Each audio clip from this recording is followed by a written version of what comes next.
Axelar is quickly becoming one of the biggest projects in this space, and we're going to be talking about why. Welcome to the channel, everyone. My name is Nick. For those that are new to the channel, hopefully by the end of this video, you do become a subscriber. I want to start off this video by mentioning the fact that no, I'm not paid for or incentivized to talk about any projects, including, of course, Axelar on this channel. I will never do paid promotions for any project out there because I just don't care to. And also, I don't want to utilize my audience for, shilling promoted projects for, monetary gain. So just to get that out there, no, I'm not paid for or sponsored or incentivized by any of these projects. But Axelar is one of those projects that I am watching closely. I don't have any exposure to it in my portfolio, but it is one that I have been talking about in the Discord because of all the connections, the fundamentals behind it, and how I think that it's becoming one of those significant pieces for the Web3 economy. And I always love projects like that. The Graph is actually another project similar to that. Let's be honest, it's very easy to take positions in crypto, but it's extremely hard to actually have a game plan in place when the time comes to take profits. And that's exactly why I released a completely free exit plan that you can apply to literally every single position that you take in crypto. And the best part about it is that it's completely free. All you have to do to get access is go to the link down in the description below and claim your access now. What are you waiting for? Capture those profits. But also, as we do talk about XRP on this channel quite often, we know that back in the beginning of June, we saw Ripple announce that they were going to utilize Axelar as a bridge protocol for the EVM sidechain. And this was a pretty big announcement for me because not only did it confirm my thought process on the fact that Axelar is becoming a big piece of the pie for this space, but it also confirms the fact that, with Axelar working with Ripple, it does provide a confidence booster, if you will, behind Axelar and the legitimacy of the project. So I do think that this is a great announcement and really kind of confirms on how big Axelar is becoming in this space. Now, beyond that, also just recently, a big announcement from the Axelar ecosystem. We saw that over 9 billion in value has been transferred and more than 2 million transactions have been completed via Axelar. And that's actually a pretty substantial amount of volume. Transaction-wise, it's not too significant when you compare it to Hedera, but when we compare it to most of the space, it is still pretty significant. And if we actually go over here to the Axelar Scan website, we can see the cross-chain activity. So volume well over almost $500 billion in volume. Average volume and transactions, you could see this. You could also see the amount of transactions, well over 2 million. It's almost 2.1 million at this current moment. And we could see the transactions across these networks and how they are being done. This is great to see because it's cross-chain transactions. You could also see the volume itself. Most of the volume is coming from one major area, which is Ethereum to HAQ or HAQQ. But beyond that, you can check out pretty much anything behind Axelar on Axelar Scan. For an example, you can see the interchain statistics, which this is where you're met with some great insights on what's happening behind the scenes in terms of the volume, the transactions, the active users, which is well over 677,000. Love to see that. The gas fees, which is almost $6 million. You can see the transactions there and also the volume, but you could also see the top users, the top paths, sources, destinations, all that. Very, very transparent. Love to see that as well. Beyond that, you could also check out the network if you wanted to. TVL. So TVL across the board right now, total value locked is about 341, almost $342 million. Nothing too crazy there. But again, just to kind of give you guys an insight on that, you could basically see everything behind the network, which transparency is a big plus one for me. You guys already know that. Beyond this, checking out the ecosystem itself, very substantial. Guys, first and foremost, I think when I made a video on Axelar, it was a while back at this point, or maybe when I was spotlighting it on an XRP video when we got the announcement that Ripple was utilizing them, I said, check out some of these integrations. For an example, JP Morgan's Onyx can rebalance large portfolios of tokenized assets on any chain. And this was a great case study. If you guys did want to check this out, you guys are more than welcome to because it fully breaks down what they're doing with Onyx and a few other players. I love to see things like this happening because it shows us the fact that, big players like JP Morgan, although, yeah, there's been a lot of, speculation around manipulation of the markets, things like that. It's JP Morgan. Let's be honest. We're not expecting a 100% clean name, but they are a big TradFi name. They're one of the largest players out there. They're the largest bank. So it does, provide some significance behind them. But this was announced back in November of last year, and this is JP Morgan and Apollo deliver Project Guardian with help from Axelar and others. So Axelar is one of the players on that, but then we also see some other integrations as well, even with Microsoft, for an example, Uniswap and MetaMask. Beyond that, you can see the ecosystem projects, which is very substantial. There's a lot of great projects on here. You could sit here and click load more for quite some time. And I love to see a lot of these great projects that are on here that I personally actually hold as well. So it just shows you how big of a piece of the overall, Web3 economy and the entire space that Axelar is becoming. Again, really putting a spotlight on the legitimacy and the confidence behind Axelar that I do have as well. Beyond that, we also have selected chains. So here's where you can see all of the major chains that are tied into Axelar. There's a full-on list on Axelar Scan. If we go back over here to Axelar Scan, I believe that they will have that under, might be wrong. Oh, here we have under chains. So there we have it. So these are all the chains that are tied into Axelar. Again, like I said, it's a very substantial network. And these are some great, names. Great chains that are some of the largest out there. So again, I love to see that. Beyond that, we have over here, this is the first use case or the product that they actually offer. This is the interchain token service. So within this, we have this scales tokens to many chains, supporting both existing and newly minted tokens, preserving native-like fungibility and functionality on connected EVM chains, automating deployment and maintenance so teams can easily manage supply over a network that is open, scalable, and secure.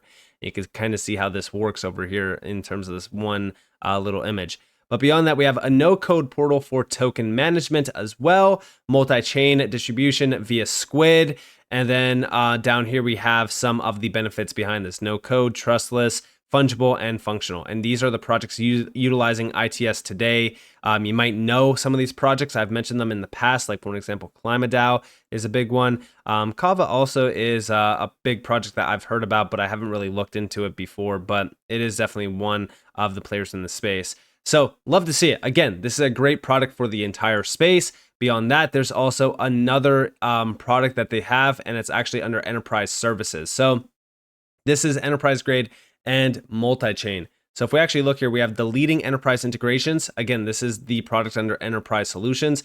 These are like some of the big projects that are utilizing Axelar through specific solutions. Like for an example, Onyx, we've talked about Onyx. You have also Provenance, Microsoft, and MasterCard. And if we scroll down, we can see Axelar for enterprise, programmable, scalable, and secure. And these are what the leaders are saying. For an example, this is Ondo Finance.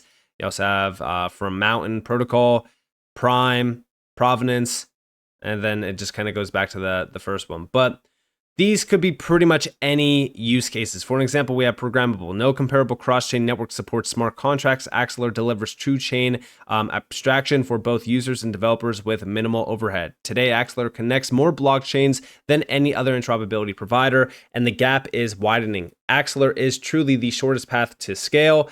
Axelar runs battle-tested proof-of-stake verification. Risk is further mitigated via superior topology and application layer policies like rate limits. So again, these are just some of the use cases, some of the products that they offer. I do believe at some point in time, we're going to start to see a lot more engagement from Axelar with some of the biggest names in the space as well.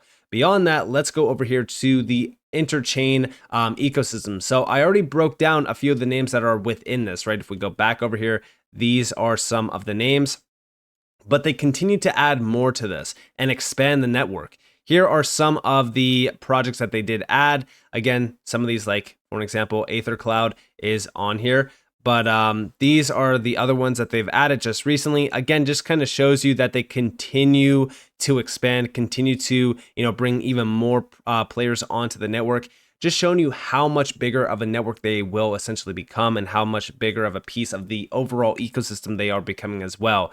Axelar already has well over 200,000 plus followers, and they have been around for a little bit of time, but now they're starting to become a much bigger piece of the entire picture. Now, also over here from an ambassador at Axelar, we have the interchain token service is revolutionizing cross-chain transfers free from traditional bridge limitations. In May, usage skyrocketed with 8.3K unique users, 97.8% of them newcomers.